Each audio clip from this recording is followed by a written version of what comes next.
Good morning and welcome to Morning Coffee with Brigid. It's Monday, the 9th of September. It's 9/9. Sorry, I had to stop and restart the stream because it was just saying poor connection, poor connection. So I had to go out, restart my, good morning, Alex. I was just saying my connection, it was coming up with a bad connection, so I had to go and restart my Wi-Fi on here and then start it again, and now it seems to be working. Good morning, Pat. Yeah, I just had a little false start here, and it's not even, I can't even blame Mercury retrograde for that. Maybe I could blame post shadow. I don't know. That's almost over too, isn't it? But as you can see, my hair is actually, good morning, Joanne. Good morning. And yeah, saw a few of you yesterday evening.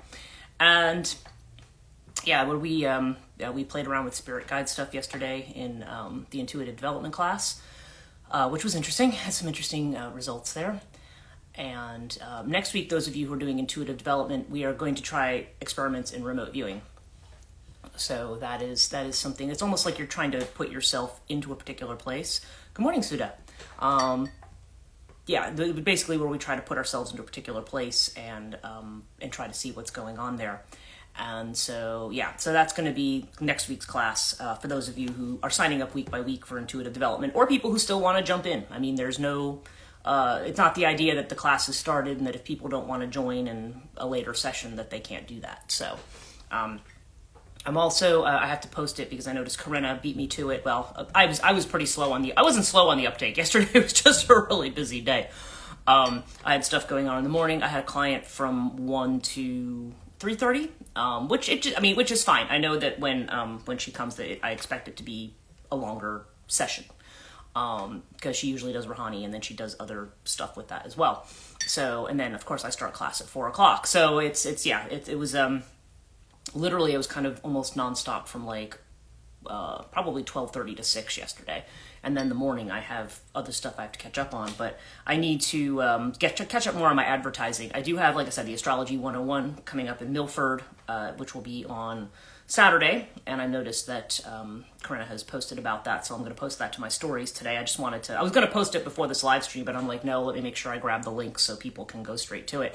I also realized Joanne sent me the link to that shaman thing last week, and I got sidetracked and didn't end up posting it, so I will post that to my stories today as well. So apologies, I didn't mean to not post that. It's just, it was so busy. Oh, and good morning, Melissa.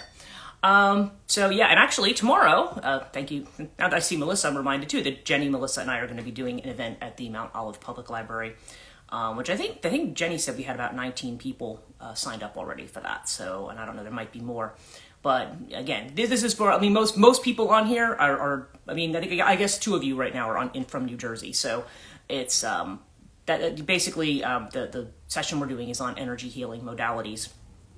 And I think it's at 6 o'clock p.m. is when we're going to be doing it. So, yeah. So tomorrow night's going to be interesting, and hopefully the group of us can. Yes, looking forward to it. Yeah, hopefully the group of us. Maybe there'll be some new clients and some new interest in some of the stuff that we're doing, which would be really awesome for everybody. So yeah. So I've got a bit of a busy week coming up. I know my sister is going away, so this also means I have to look after my mother this week. It's gotta be when she goes. I mean, she does definitely need a break. So, unfortunately for me, that largely just means making sure that I call every day and make sure that she's still there. That's something that my sister ends up doing. She kind of has this promised 6 p.m. phone call every day, and I'm not sure that she's. I'm not sure she's happy she's committed to that all the time, because my mom lately just I don't know. She's been. I don't know what the right phrase is. If she's been in a mood, it's just literally she manages to say everything that just irritates my sister. Good morning, Sam. So yeah, so it's and my sister, yeah, well, my sister's trying to, like, I think I've said this before. My sister now, and in her 60s, is now going through stuff that I went through probably in my 30s with my mom, 30s, 40s, with her, maybe even sooner than that. I don't know. I can't even remember when that happened. Things that people kind of, gave me, people in the family gave me the stink eye for, and I'm like, no, I mean, I actually, and then it's all, so now she's just kind of seeing that, because again, there's always this perception in the family that, because I'm trying to pursue my own dreams, that I'm a selfish person, and that I'm this and I'm that, and I'm like, no, I just don't, and you start, first you feel angry about it, and then you're just like, you know what, I can't, you have this particular social view of me that I can't, I mean, what, anything, it's kind of one of those things, anything you say to defend yourself in a particular situation, it's like, it doesn't help. It's like, if you have to explain it to people, then people are just kind of like, it almost makes it seem like, it's almost like the person who, it's almost like people almost see it as an admission of guilt of something. But I'm just like, well, listen, I just know I'm not. And it's very interesting because I don't feel like my sister exactly thought that, but I know that when she used to live far away, from what her sons have told me, that, or at least her one son had said, yeah, well, she would complain and say, I don't understand why she doesn't do more of this and that, meaning me. And now that she hears, she's like, oh, now I completely understand why, exactly what you were saying all these years. And she does feel bad. I mean, she feels like, because I feel like I kind of threw you under the bus when I shouldn't have. And, and I mean, I'm glad that she gets it. I mean, because I do like my sister. She's probably the only one in my family left. Well, most of my family has passed away. My brothers have passed away. My other sister, we haven't seen in years, and because she has some of her own issues. And and it's just, and my father has passed away. So it's really just the small group of us. And so, yeah, I mean, my sister and I do get on. We're very similar in some ways. Like I said, she's Virgo, I'm Taurus. So we do have that. We have the same aesthetic. I think I've talked about this. And there are certain things that we have in common, but she's like completely anti-spirituality and I'm not. So yeah, it's kind of, I don't know, we kind of have an interesting relationship, but right now she's kind of going through a lot of this stuff. So, so I'm just kind of there. But actually I do bring that up because there is the topic that that came up today for me. Because, yesterday I was doing the thing on the twos in the tarot, and I thought, well, I might just continue on that vein. But the message I got this morning was, no, there's a different vein that you want to go on. And it's funny because I sort of accidentally slipped into this, but this has to do with morality, okay? And the morality card, this is the Queen of Clouds or the Queen of Swords in the Osho Zen deck. Now, in traditional decks, morality, well, okay, Queen of Swords has different inflections to her. And oftentimes that card is viewed as very, very negative. If you're asking questions about relationship, Queen of Swords conveys a certain amount of independence. It conveys a certain amount of life experience and cynicism that goes along with life experience. And there's a sense of the Queen of Swords is not somebody you can like put one over on. I mean, to put it that way. You can't... she's not somebody who's going to be fooled easily by a particular situation. And so those are a lot of the positive aspects of the Queen of Swords. But often she's also called the card of the widow or the divorcee, like the woman who has been separated or who is on her own. And oftentimes it's equated with a kind of bitterness in some decks. Now, I'm using the Mythic Tarot for readings this week, and that's the other thing. Aries through Leo readings will be up tonight. I'm almost through. I'm about halfway through them. I'll get the rest of them done today. And I am doing the Katonia live stream at noon as well. So yeah, I've got my day off. It's a busy day again today. But it was okay. So the Queen of Clouds is okay. In that deck, she's represented as Atalanta. Okay, and Atalanta is. She runs this race with which one is it? Like I said, there's so many different ones, and I'm remembering the card. I'm seeing the card in my mind, and I'm trying to remember who she ran the race against. In any case, the story in Greek mythology is that she was a very, very fast runner, and she was not somebody who really wanted to be married. But the conditions of her, the conditions her father set for any suitors who wanted to marry her is that they had to defeat her in a foot race. Okay, so she would, she always didn't beat them every time because she was she was very fast. She was just very good at what she did. And so and again, I'm trying to remember the name of the guy who eventually beat her. But the way that he beat her is as he ran, he was given, by Aphrodite, he was given these golden apples. And what he would do is as he ran past her, he would throw a golden apple out, and she would be distracted by it, and she would go off to try to pick up the apple, and he would get ahead of her. And so then she'd catch up, and he'd throw out another golden apple. So in other words, the fact that she was distracted by shiny things made her go off course. And eventually he won that way. In a way, it's a little bit winning by cheating, but it's winning by this kind of manipulation. It's like, okay, you can't beat her directly. You can't, she's faster than everybody. You're not going to she's going to outrun you. The only way you're going to bring her in is by trickery of some kind. And that has a lot to do with life strategy too. As I was talking about the other day, we don't tend to like trickery. We want people to be upfront with us. We don't want to be fooled. We don't want people to create illusions to represent something as something it's not. But sometimes that's the only way you can win in a situation. You have to use cleverness rather than direct force or direct action. And I think I had described it as the difference between Ajax and Odysseus. And the reason I mention these two from the Trojan War is because this is Ajax the Greater. There's two Ajaxes, right? Ajax the Greater is he's like I said, there is a scene in the Iliad where he basically saves the Greek ships almost single-handedly, like fighting back against the Trojans who are pushing in. He's a very strong and brave warrior. Now Odysseus is also strong and brave, but he tends to work more by subterfuge. He kind of, sneaking out at night and sneaking into the enemy camp, like, kind of more like guerrilla warfare, spying, things like that. And there's a point there, there's a play by Sophocles called Ajax. And the premise of it is that in the beginning of the play, you see Ajax, and I hate the beginning of this play because it's basically like him killing animals, okay? But the thing is, the reason, and he's killing them in a very horrible kind of a way, because he thinks that he is killing the members of the army that he belongs to, which is the Greek or the Achaean army is what they would call it. It was the Achaean League. There wasn't really such a thing as Greece then, but this Achaean League. And there's the reason that he wants to kill everybody is because there was a contest. When Achilles died, they always have funeral games. And so there was a contest for and I can't remember if it was a race or what it was. It was some kind of contest where they to receive the armor of Achilles. And when he was basically going up against Odysseus for this armor, and Odysseus was judged the winner.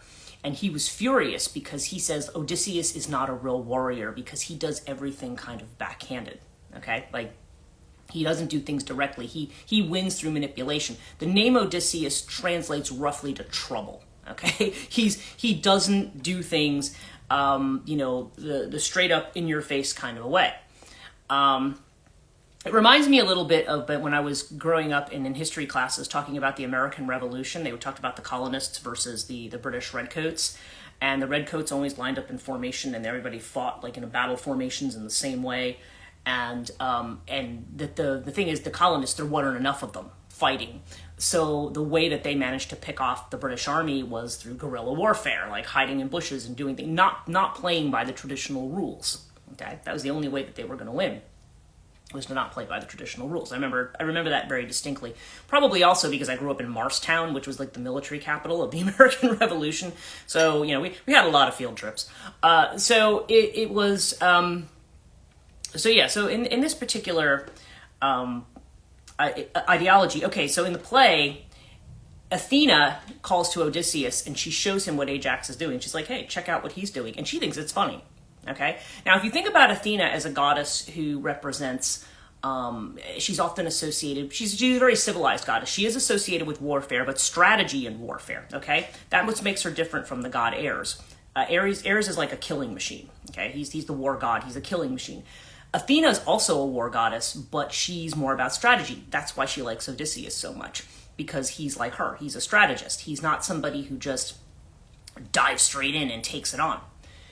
And Odysseus sees what he's doing and he's horrified and he's like, "What? Why are you?" And she's like, "Yeah, I'm making him think that this is the army." She's like, "Well, because basically he wanted to kill and torture all of the generals for him not winning the funeral games. He was basically being a sore loser." But instead, she messed with his head and he ended up killing like the livestock that they had stolen instead. And once they all saw what he was doing, and once his head cleared and he realized what he did, he knew that he had been exposed.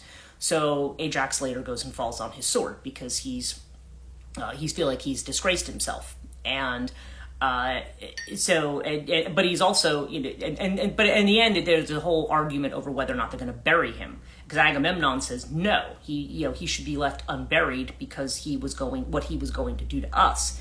And Odysseus, actually it's Odysseus who says, no, you have to give him a proper burial because, yes, he went off the rails at the end, but he's somebody who did fight bravely, and you can't discount that. Now, the kind of the point, though, because I remember when I learned about this one in grad school, my professor, Dr. Phelan, she had said to us when we were reading it together, she's like, so what is Athena doing here? She's like, that's not the impression we have of Athena. She's associated with democracy and fairness and justice and things like that. When we think about, the Oresteia, where she has the jury and she kind of like throws the casting vote for the hung jury in his favor and so forth. She's the patroness of Athens, which is like one of the first cities we associate with democracy. And but as she pointed out, there's a seer or a prophet who shows up. There's always one who shows up in these plays. Like immediately a seer comes in and kind of provides that, this is the thing that happened. This is why the gods are angry kind of thing.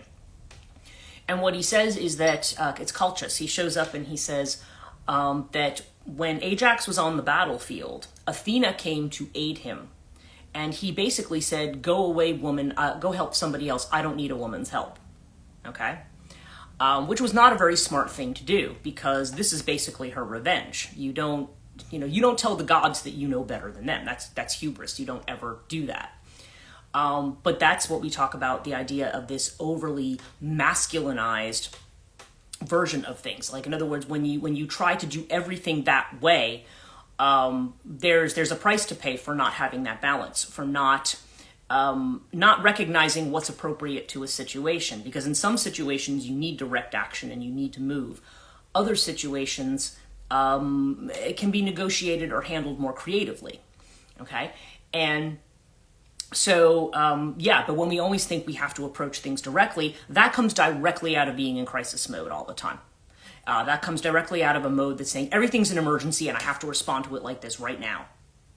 And we don't. Not everything is an emergency. This is why we kind of have to take a step back and go, wait a minute, what's kind of going on here? So we have this Athena kind of energy. So that's, and I kind of derailed into that, but Atalanta is, as I was going back to talking about the Queen of Swords, she also represents this kind of very independent feminine energy who ends up in a traditional marriage, but it's by trickery. Okay, so it's somebody who's she's being far too masculinized. Okay, I'm being oversimplifying that whole concept, but she's the one who is more. She's seen in that particular deck, and that deck's the images. I'm not crazy about the images on the Mythic Tarot, to be honest. I feel like there's something a little too cold about them. I don't know. I can't quite explain it. But it is done by Juliet Sharman Burke, and the book that goes along with it is fabulous. And she is a Jungian analyst who's created this deck. Okay, and she has a number of books on tarot which are actually really good because she uses them in therapy. So her stuff is good. Juliet Sharman Burke. And so this card, basically the way she interprets it is like this idea of perfectionism. She's the perfectionist. Things have to be, and think about that. It's kind of like, unless everything is lined up a certain way, it's not acceptable. Okay? It's not acceptable. And that's where we get into this kind of energy. It's the morality energy. Now, morality, when we use the word morality, frequently we use that word and we are thinking about morals in the sense of, it's funny, whenever I ask my religion students this question, we obviously haven't gotten to that point in the semester yet, but we will bring up, or questions of what evil is. That's usually where this comes up, because when we talk about morality, we're talking about ethics. What's good, what's bad, okay? Fastidious, almost. Yeah, almost, yeah, exactly. It's, there's this, the morality is like this, when we get into ethics, we get into judging energy. One of the things that I've often said, and I say this in the book my academic book that I've written, was that there's a link between religion that is ethical, okay, and ethics in religion, at least in what we're going to call the Near East and what we think of as like Europe, America, like what people tend to call the Occident or the West, right? There's this conception, when we talk about religion, we are talking about a system that is ethical, okay? When we think about it, because you have this idea of a God that is a judge of some kind. If you ever grew up in a household, if you grew up in a household where you grew up Catholic or, you know, maybe even other denominations of Christianity, the idea of the, you know, the little angels, the angel and devil on each shoulder, and the angel, and they're writing down everything in the book that you do, like, you know, not to make you paranoid, you know, but they write down everything that you do, good and bad, you know. I remember hearing this kind of crap in Catholics, like in CCD and stuff like that. And, you know, probably the kind of stuff my mother grew up with, speaking of, like, just to make her super paranoid, you know, people super paranoid about making any kind of a move because it might be the wrong one. And so when we think about morality, we tend to think of it in that kind of a thing. We also tend to apply morality to things, as I was saying, that have to do with the earth, particularly. The way in which, as I've mentioned, like most curse words are related to either sex or defecation, or pretty much all of them. If you think about it, or with the sexual organs. And so that also tends to be tied up in morality. Food tends to be tied up in morality. I think I've talked about that before too, you know, because anything that has to do with something that we enjoy, and then it becomes, well, or we might say, well, you can't enjoy too much of that. Or, you know, that being good is not enjoying those things, right? There's this idea of aestheticism.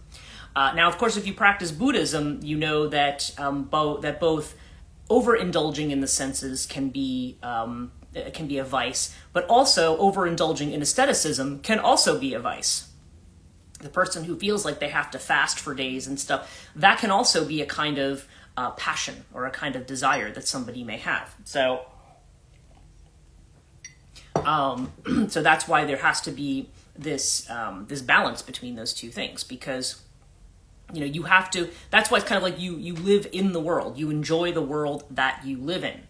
I talk about this with Tantra and Tantric philosophy all the time, because Tantra to me is about you're here. And yes, we're not overindulging in stuff every single day, because obviously that's going to destroy our bodies after a while. You know, you can't go out and eat rich foods every single day. You can't necessarily, you know, you can't sit there and, you know, drink a lot of stuff every day. You know, you can't, think about different things, just not because, but a lot of times it's not, you know, there's physical reasons for that. Physically, eventually it's going to affect your body in a negative way.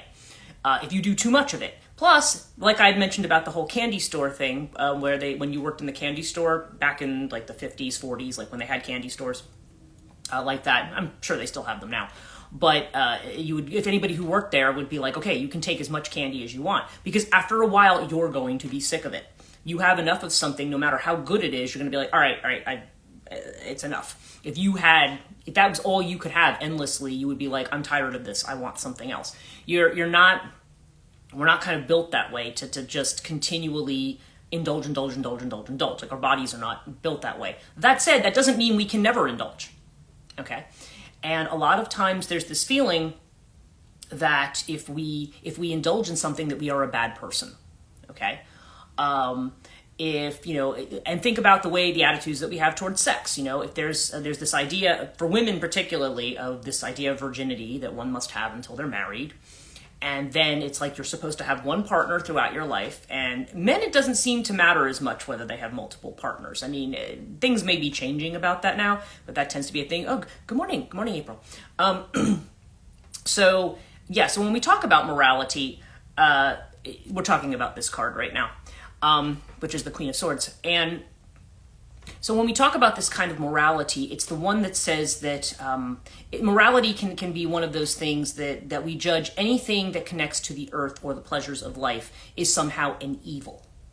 Okay, it's an evil. And I've had students convey that to me when I've said to them, okay, define what's evil for me. And they'll bring up certain things, like, you know, they'll bring up promiscuity. They'll bring up, certain types of things that people indulge in. And I'm like, why is that an evil? I mean, okay, it's something that if you like anything you overindulge in, and like I mentioned with Buddhism, even overindulging in being aesthetic and trying to purify yourself can be a vice. Why is that an evil? Why is that an evil? Why is it, I mean, because it might lead to some effects. I mean, we have this idea that we're always going to keep away certain feelings, that we're always going to keep away anger, we're always going to keep away jealousy, we're always going to keep away, I don't know, other things that we do. I mean, being gossipy, whatever it is. All these things that people might regard as evils or little sinful kinds of things. We all indulge in it at some point. I mean, we're all, there's nobody here who can say, nope, I've never done any. Of course you have. You're a human being. You've done these things. And this is the very complex way in which we connect with each other. This is why I use mythology so heavily for a lot of the work that I do, because I feel like what myths are trying to tell us, super interesting. So it's this Leminskit between the two, fasting and feasting, for example. Right, the kind of movement between. Right, exactly. And it's not like something, and it's something that one does in the moment. So when you do it in the moment, it's just, as the thing comes up, you enjoy it in the moment. You don't constantly have to be policing yourself. Like, this is about policing yourself. The woman on this card, I mean, first of all, she has this kind of puritanical kind of a look to her with the kinds of the really starched kind of cuffs that she has. And literally her chest, where her heart is, looks like a prison grate, or looks like there's like an iron grate over it. And her face looks very, very drawn. There's the stiff collar that comes all the way up, and with the clouds behind her. I mean, this is the essence of somebody who has a closed heart, because the person is all about the rules. It's all about the rules. It's all about you following the rules. And if you don't follow the rules, you're a bad person, right? All about the rules. And that's why the morality card says, drop your morality. It's not, forget it, I mean, yes, we all have kind of unconscious rules of engagement, but sometimes we can really allow ourselves to be confined by those rules. And therefore we feel that we have to be ashamed of behaving like human beings or being human beings. It's understandable why we don't want to, why we, as a general rule, do not want to walk out into chaos every day. Although on a certain level, we are doing that anyway. But, there's certain rules of engagement that we have with people. But we make a lot more rules than we probably actually need, okay, to get things going. We need a structure, but we tend to overdo it in the way that we approach things. So when we say drop your morality, I mean, a lot of times when I say that to people, the first reaction is almost like, well, you're telling somebody to be immoral. Well, again, what does that mean? To me, it's more, if you being true to yourself is immoral. Well, what's immoral to people? We go back where I started with the family. Okay, I was married, I got divorced, okay? In a Catholic family, that was kind of like a no-no. You don't do that. But I wasn't going to stay in a bad marriage either, and I wouldn't recommend that anybody else do that. Then it was just, well, you didn't have a family. And as a woman, I mean, I have the container, I should be doing that, right? But I didn't have family. So, therefore, that's another strike against me as a person. And then it's like, okay, I want to take my money, I want to go travel, I want to do things. Well, that's very selfish because, you have a sick father and you have this and, there's all this morality around my life choices. Now, I'm just using myself as an example. I'm betting there's a lot of people here who can relate to that. Where there's certain decisions you make, or you have certain members of your family who look at you just kind of like, no matter what you do, you're kind of being surveyed and judged as to whether or not you're doing things properly. Speaking of my grad school professor, I always think of the fact that she had gone to a boarding school at one point. It was much more posh than she actually was, but she had to go to a family's house, like on the upper east. I think it was on the Upper East Side or something of New York City.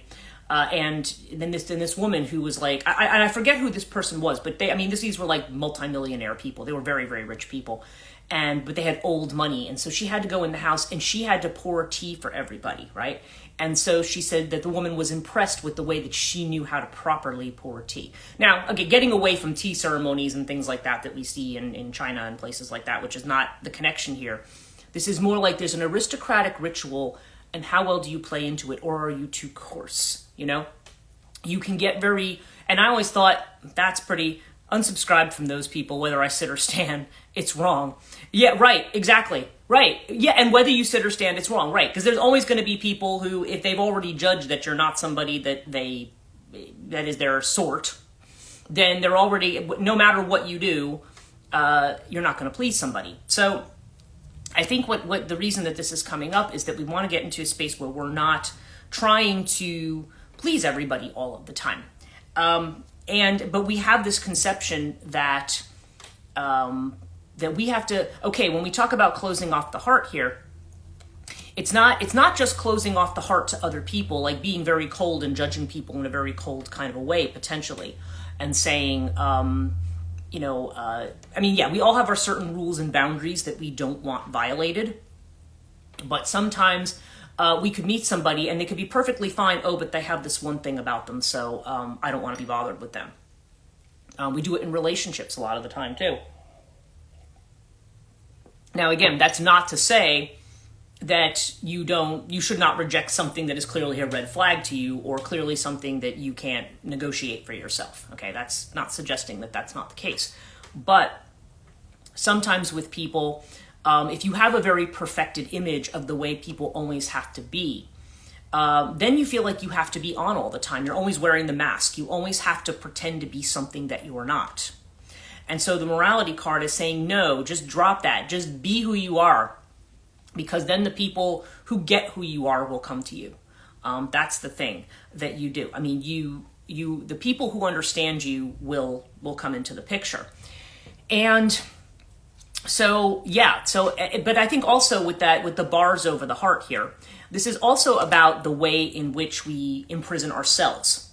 Because when you cut it off, the person you're really judging, I said this the other day, the person who judges you the hardest is you. That's why I've never believed in this idea of judgment after death, because I'm like, if there is any judgment, it's going to be you looking at yourself and thinking, wow, you screwed up. You know what I mean? We always think that. Everybody else could think you're absolutely brilliant, and you're looking at yourself going, yeah, well, I don't know. I mean, I didn't do this, and I didn't do that. No, I could have done that better. And, we all do this kind of stuff to ourselves. And so you basically live an entire life where all it is about shame and about whether you're living up to somebody else's expectations or not. Okay, whether or not what you're doing is the right thing, and we always have to worry about like how we appear to other people, and and the reality is, as much as we try to be the most normal person here, somebody's going to look at something we do with kind of a stink eye. There's always going to be somebody who looks something. I was not ready for this message this morning. Okay. I don't know, good or bad. I mean, should I say I'm sorry? I don't know. Yeah. But there's this idea that we, I think that the fundamental thing is we need to stop judging ourselves, because if you don't judge, if you judge yourself too harshly, then again, through projection, we judge everybody else. So I think a lot of the work that's being done lately, and a lot of the stuff that we're revisiting, like I said, with Uranus retrograde in Taurus. Because what does Uranus and Taurus do? I mean, that's, Taurus is very, speaking as one, very, we're methodical, we're planned, we like things a certain way, we can be very fixed in the way that we like to do things. And Uranus comes in and, just messes everything up. And it messes up our routine, our version of perfection. And it says to eventually we get to a point that you throw your hands up. I can tell you that whenever I have been in crisis, like literally when it's been one massive thing after another just falling apart in front of my face, you know what my reaction is at the end of it? I have to laugh. I'm like, this is actually funny at this point. It's actually like the universe is actually literally having to go, taking the mickey, they're literally having to go at you. And you're just like, okay, at some point you have to get the joke. And I think too, that's why a lot of us with a lot of things, we turn to comedy and things like that as well, because I think it was Lewis Black who said, if you're kind of in a system, whether it be a religious system or anything else, that it's like where you can't laugh at yourself or you can't laugh at the situation, he says you're kind of screwed. You need to be able to see the humor in things and see the humor in life to a certain degree. And yeah, so there's just a really strong energy here of part of the heart opening. A lot of it has to do with the way, and a lot of people now who are doing the Rouhani with me, I mean, they're working on this heart opening. They're working on freeing it from that prison, freeing it from that space. But a lot of times that means being vulnerable. That means showing certain things or showing sides to yourself. And again, we're not always going to behave in ways that other people like. Yes, me too. From Taurian perspective, how do we fit in morality when so different? You know what? And it's interesting that you say that, Pat, because a lot of people, I think, kind of look at themselves as like we're all different. I mean, we are. We're all unique. We all have our own things. But you'll find that the things that we think are different about us, that there's a lot of people share that with us, It's kind of like one of my friends says, there's an ask for every seat, right? I mean, there's a sense that there's always somebody who's interested in you and what you're doing and what you have to say. So this is not just something, so a lot of times we go through life trying to worry so much about what other people think, and we're always worried about what other people think, and we always curtail our own enjoyment of life based on how we might be judged for that, whether or not we're going to judge ourselves for that. Oh, I went out and did that. I shouldn't have done that. I shouldn't have eaten that thing. I'll probably gain a pound now. Oh, I shouldn't have done this. I shouldn't have done that. Like we all do it. I mean, I'm not saying this critically of anybody here. We all just do it. But the question then becomes, how much happier would we be if we dropped that kind of morality? If we dropped the morality and just said, dropping morality doesn't mean you become like this ruthless, unethical person. There's a lot of we can build ethics up to a structure that is actually that's like a prison. And so the question is, to what degree are you containing yourselves by a moral belief that you have, a moral narrative that maybe is one you need to get rid of? That's kind of the thing. But doing that, you kind of have to get to a point where you feel like your life is, you have to feel a certain amount of being settled in yourself, understanding who you are.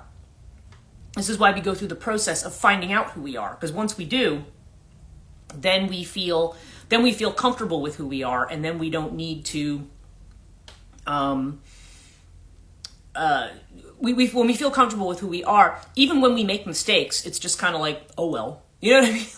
And if other people don't like something about us, and again, we all have days where it wounds us, and other days when we're like, I don't care,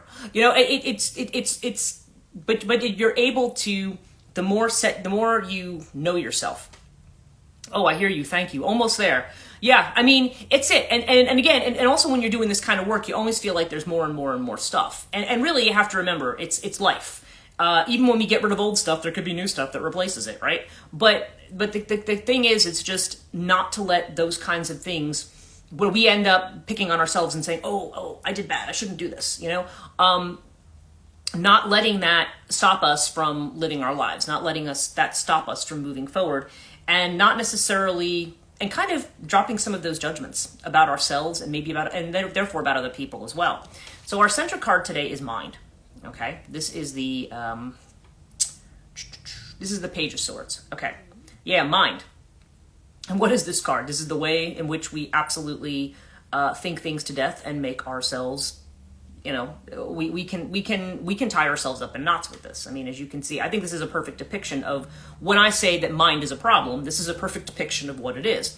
We start on something, and then we think, and then we start analyzing, and then we start analyzing it further, and then we start analyzing all the things go along with it, and then by the time we're done, we have no idea where we are, where we started, we're totally confused. Like, the analysis has made us more confused instead of less, right? And the internal feeling is that stress. Well, but I don't ever do that. No, neither do I. An internal feeling is stress. Again, the mind causing stress. We stress ourselves out. We have anxiety because we are worried about being left out in the cold. We're worried that we're going to be the outsider. Okay? This is what we're aware of. I'm not going to be accepted. I'm not going to join. Because I mentioned, as I've said before, isolation and that feeling of isolation. You're cracking up here. The feeling of isolation, and also the feeling of maybe of poverty, like, you know, that kind of poverty or isolation. That's the main thing that gets us as human beings. I remember it was, oh gosh, what was her name? Who was over at, she was an intuitive body worker that I had worked with, and I don't know why, like, her name's not coming to me right now, but she had, Megan Gouldner, that was her name. She had said to me, she says, yeah, you could probably take most of our problems and get them down to the feeling of isolation. Either we feel cut off from people, we've lost somebody, or we feel like we're not accepted by somebody. She says, you probably could, most of the things that make us anxious probably go down to one of those three categories in some fashion. But we feel we're not accepted in some space, or we're not valued in some space. Okay? And we're stressing ourselves out, and we're overthinking it. And so we have the experiencing card here. You know, experiencing. Just experience life. Just be here. Just be here. Enjoy what you're enjoying in the moment. Don't worry about what everybody else expects of you.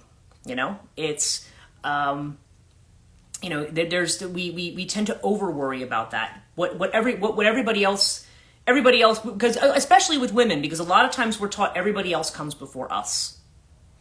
And again, it is not selfish to work on yourself, because if you haven't worked on yourself, you're going to be that queen of clouds. You're not going to be able to open up to other people if you're telling yourself that, you know, you're a terrible person, like unconsciously.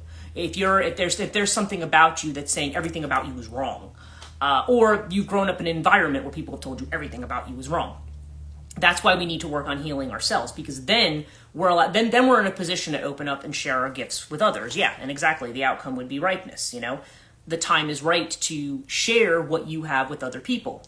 And you do that through just allowing yourself to experience life. You don't need all of this crap, okay? You don't need it. You don't need it. And I think that's kind of what we're repeatedly being told, like, drop the script, drop the tape. And drop the judgments, because a lot of times the judgments we have about other people may also be judgments about ourselves. This is so on point. Oh, good. I'm glad it is on point today. Yeah, but that was the message I got this morning, was just like, nope, that's what you want to talk about today.